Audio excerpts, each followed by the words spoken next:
Hello, everyone. Hello, hello, hello, hello.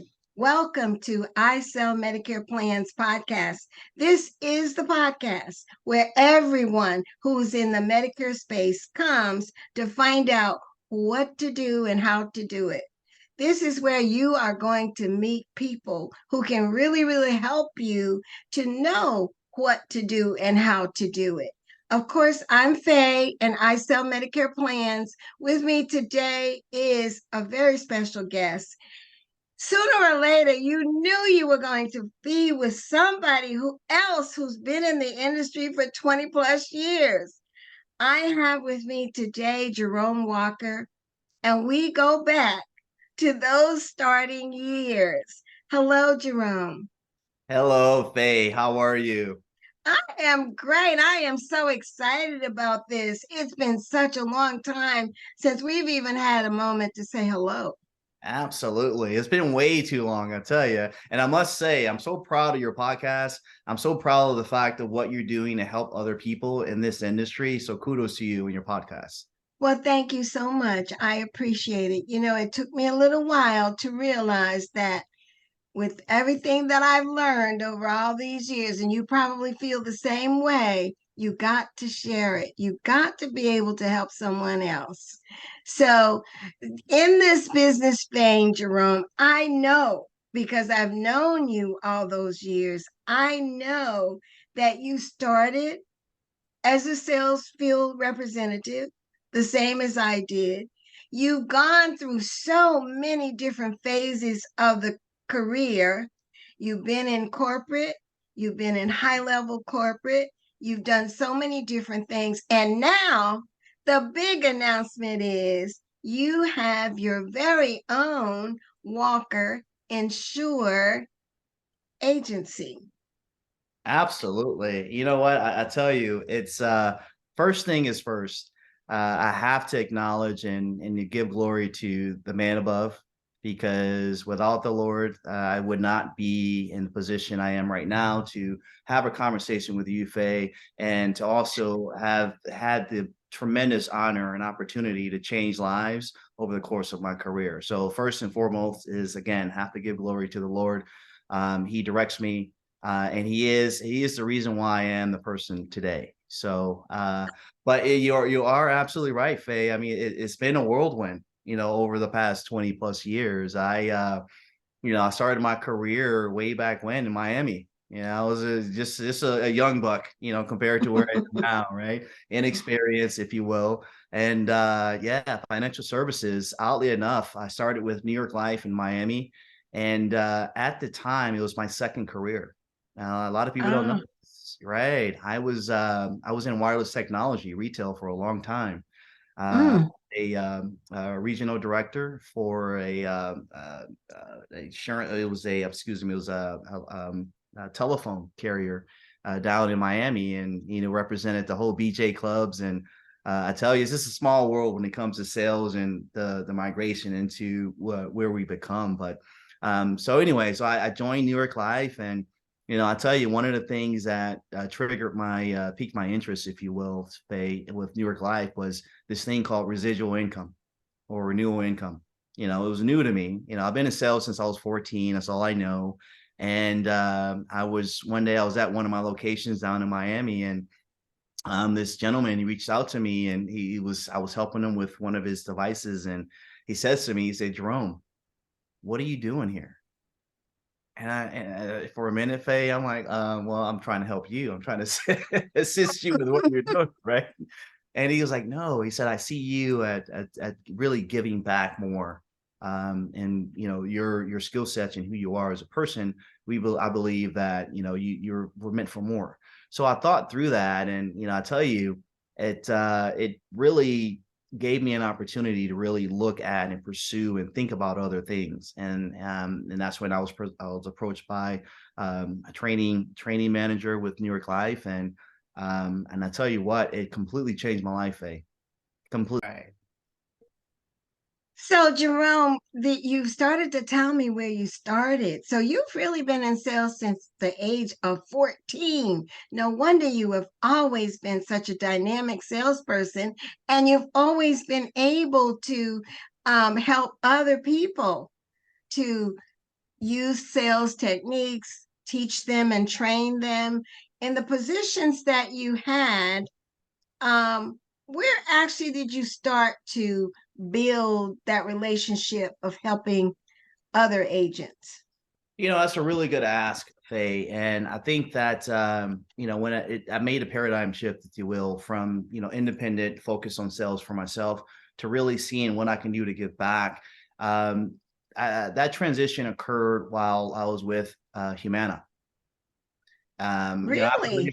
Absolutely. After leaving New York Life, and because I left New York Life because I realized that I couldn't be the complete agent, Faye, because I worked so hard and I worked so hard for my clients back then that if I wasn't able to take care of whatever their need was, and I needed to refer out, then there was some anxiety there for me because I needed to trust someone else to take care of my people as well as I take care of my people, right? Mhm. So I wasn't able to be the complete broker, the complete agent, if you will, with New York Life. So then I joined Humana. That's what brought me up to Orlando. I joined Humana because not only could I do the life sales and everything else, I was also able to, do this whole new thing called Medicare. What is that, right? I didn't know what that was. Right. Medicare, right? Medicare Advantage, MedSup. What is this stuff, right? And I tell you, because of my background in life, I was able to really help. And this is where it all began, is in Orlando with Humana, because I was able to help some of the other brokers, some of the other agents, and in fact, I would go and I would help present seminars with, Memorial Fund was the product, which of course is a final expense product or long-term care. I would Right. go I and remember those days. right. So what was great was that, a lot of times they would say, well, Jerome, I'll split commission with you. And I didn't look at it that way. I'm like, no, I'm here to help you. Nowadays everyone's looking for something for helping someone, right? Well, I'm of that thread, whereas I believe that if we help other people, then we're going to be taken care of.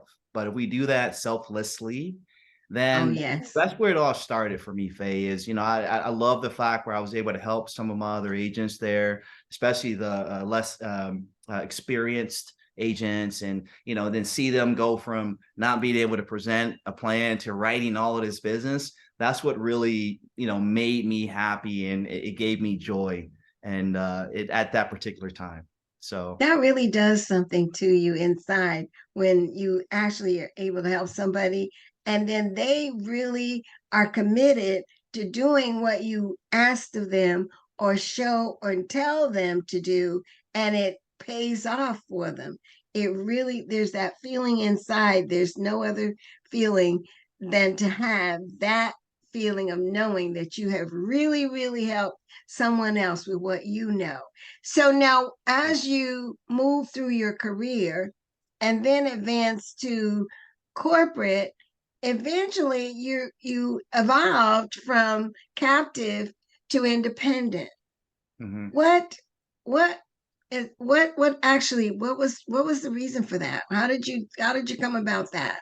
Again, that's another great aspect, and I think it was more of a natural progression, if you will, right? So you go from you have the corporate, you're captive, as you mentioned, right, in corporate and that. So I mean, because again, with me, I was an agent, right? Went from agent to manager, from manager to director, from director to corporate, right? And there was some people say director is corporate, so it depends on how you look at that. So, but for me, it was an easy transition for me because I look at learning as being the cornerstone of who you are and your ability to help other people. So the more you learn, the more you can gather, then the more you can share and you can help other people, right? Because I believe that I was put on this planet to help people, period. Not to be a billionaire, gazillionaire, or all these other things, but I truly believe I'm here to help other people. So the things and the learnings that I try to acquire, it's yeah, for me to have an understanding of whatever it is. But honestly, Faye, it's for me to be able to articulate that and help other people, right? So as I went through my careers, as you mentioned, from agent to a manager to director to national director with different companies, with Humana, and then over with Centene, Allwell, and so forth, and WellCare. Um, it's just the desire to see people succeed. Now, a couple other things about me during the course of my years in development, like with Radio Shack, I was a store manager with Radio Shack way back when, but I was a corporate trainer for them.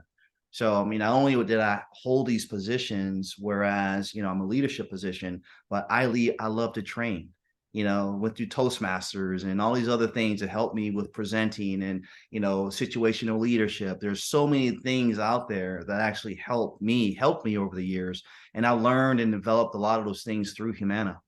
They had a pretty robust leadership program, and I've took some tidbits from them, tidbits from New York Live, tidbits from Radio Shack, tidbits from wireless carriers, and my own experiences over the years that has helped me to help all other people throughout the decades to be successful. So one of the things that it sounds like has happened through all of those transitions, each transition was a step forward. So you were not only moving forward, but you were moving upward. And as you moved upward, you were like the what they call the rolling, where you just kept rolling, but as you rolled, you picked up more and more Absolutely. as you were going along. So as you got further up, you knew more because you were gathering more and more information. And all of this, you have successfully been able to put together to bring back to your own enterprise. Absolutely. How Correct. does that really make you feel right now? Oh my gosh. Again, just going back, is all about just having faith, right? And just really trusting in, and knowing that you're doing the right thing. And I tell you, there's no better feeling, Faye. And I'm sure you can relate to this because you're the same way. You love giving back, you love training people and helping people, hence your podcast. Um, there's no better feeling. People who maybe have not lived in my shoes or took a similar path that I have, yeah, you can sell. I mean, believe me, I can go out and just sell and sell and sell and not worry about anything else. And I'll be a millionaire. I make all this money. I do everything I can, but I don't believe that's me, right? But when you show someone, I give you another example, Faye. It's a little bit different than Medicare. It's other business that we do is real estate, for example, right? And I always refer and equate things to real estate because home ownership is a dream for a lot of people, right? It's one of those things where, oh, I want to own my home. Oh, but can I really? Do I not make enough money? What are my ratios? What are ratios? What does that mean anyway, right? So Mm-hmm. the fact that you take someone that feels as though they cannot afford a home all the way and you see them through the whole process to at the closing table, they're just blown away that they're walking away, they have a new home, right? It's the same thing with Mm-hmm. Medicare Advantage, right? When I was an agent, Faye, and I should train other agents the same thing. This is before I got into leadership, before I got into corporate, right? My thing was, I always thought to myself, Faye, is that I have the power. I have the power to change people's lives in my briefcase. How many professionals Yes. can you say that, right? I mean, when Mm-hmm. you meet with someone, like literally before you met with them, they didn't know how they can afford their medication. They didn't know what they would do for just normal living things that we take for granted, right? You look at Maslow, right? His hierarchy of needs. Right. You look Right. at the first two, it's like security and food and that. Mm-hmm. We take those things for granted and we automatically go to the third level, which is belonging. But what about those bottom two, the core things Yes. that people need, right? So what we do for a living is so rewarding because you allow people to really live up to those two level one and level two and satisfy those needs and then move forward. Because obviously we all want to get to the top level of self-actualization, right? But what does that look like? What does that mean? So I love the fact that I've been blessed to have the opportunity to really help people with those first three levels, to allow them to get to the other top two levels and be able to pay it forward. So Now, and you're helping because now you're at that point where you have your own agency. yes, Um, you are helping both. Am I correct? You're helping both the consumer and the professional? yes, ma'am. So Okay. the whole idea of me forming Walker Insure Advisors is, and it's going to sound really crazy because capitalism and where we are today in the U.S. It's not money driven for me. I'm gonna say that again, right? It's not. Yes, say that. Will you say that again, I know please? it's so crazy. It's a novel concept, right? It's not money driven. What's driven with me and my agency, the reason why I formed the agency is I can't tell you, Faye, how many times, especially here in the past year, brokers have come to me and they say to me, Faye, they say, Jerome, I feel like I don't matter with my upline. I feel like I don't have a voice. There's Oh, no training. There's no how can I mm, get better? I just feel like I'm just making phone calls. I'm not part of a team. I'm not part of the family. And then there's more and more and more. So when I had an opportunity, when I left WellCare, Centene WellCare, I had it was a fork in the road. It was a pivotal point for me, honestly. I could have gone back into the whole corporate, as you mentioned, the whole corporate realm, and other organizations were reaching out to me. Hey, Jerome, we can give you this and that. I said, or I can make a difference, Faye. I can truly make a difference in the lives of people out there. Not making the rich or rich, talking about the insurance companies and everything else. And you're still going to work with them and everything else. But it's like I can truly, when I leave this earth, I can truly say on that at that time that I've given back to the world and I've been able to help the world, right? And help people within the world. So, and in fact, my personal tagline for my organization is called "Helping the World or the Community One Person at a Time," oh, and that's great. And that's you what. know the good thing about that, I love that you have come to this point in your career, and I know that you are successful. You will be even more successful. But you think along the lines that I do because I hear it all the time too. There are people who will send me a DM or a message that I just don't feel like I'm getting what I need. I just started, I'm lost, or this is my first AEP, or this is my second AEP, and I don't know what I'm doing. And it makes me feel so sad. You and I were both products of that real good basic training so that we have that we can share with others. But a lot of people are not. And when I think about it, Jerome, think about statistics say 8% of the insurance professionals will stay in this business and Mm, succeed. Only 8%. mm. I think it's So lower that than means not maybe 92% of them will not. that. Right. So that 92%, however, is such a huge number. There are so many people out there. My thought is that if people like you and I can just increase that 8% to 10%, if we could add another 2% of people who are successful and know what they're doing, feel confident in what they're doing, then I personally will feel like I have really accomplished something. And I agree when you said it, say it again, it's not about the money. It's, you really can help someone else. Now I'm going to ask you, and this will be our last question for today. And for the audience, I'd like for you to know that this is not the last time that you will see Jerome. We're doing a series so that you are not able to know what it takes and how it all starts, but you're also going to hear through the series how you can do better. and how you can be successful.